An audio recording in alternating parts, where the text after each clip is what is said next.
নমস্কার বন্ধুরা, আজকে নিয়ে এসেছি একদম ঘরোয়া স্টাইলে চিকেন বিরিয়ানি রেসিপি। বাড়িতে সহজেই বানিয়ে ফেলুন এই সুস্বাদু বিরিয়ানি। চলুন ভিডিওটা শুরু করি। বাসমতি চাল ভালো করে ধুয়ে 30 মিনিট জলে ভিজিয়ে রেখে মশলা দিয়ে 70% মতো সেদ্ধ করে নিতে হবে। আলুগুলো হলুদ দিয়ে হালকা করে ভেজে নিতে হবে। আর লাগবে বেরেস্তা ও ডিম সিদ্ধ।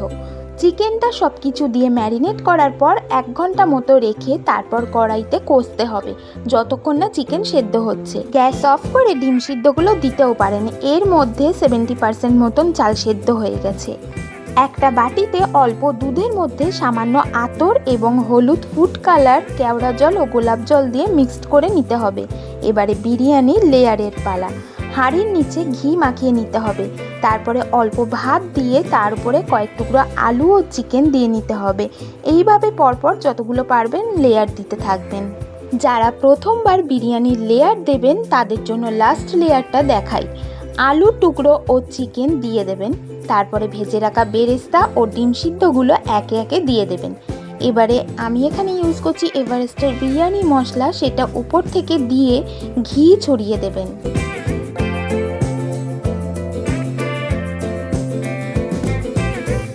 ঘি দেওয়া হয়ে গেলে বেঁচে যাওয়া যে ভাতটুকুনি রয়েছে সেটা উপর থেকে দিয়ে দিতে হবে।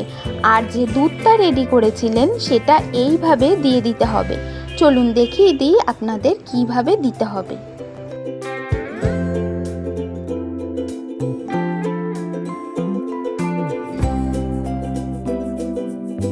দুধটা দিয়ে দেওয়ার পর লাস্টে আরও একটু বিরিয়ানির মশলা ছড়িয়ে দিতে হবে।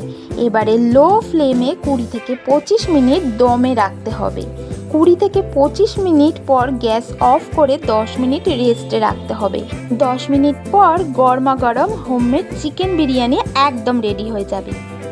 আজকের ভিডিওটি দেখতে ভালো লাগলে এবং আরও এমন সহজ হোমমেড রান্না দেখার জন্য ভিডিওটির মধ্যে লাইক, শেয়ার, কমেন্ট করতে একদম ভুলবেন না। আর চ্যানেলে নতুন হয়ে থাকলে চ্যানেলটিকে সাবস্ক্রাইব করে পাশে থাকবেন। দেখা হচ্ছে নতুন কোনো রান্না নিয়ে।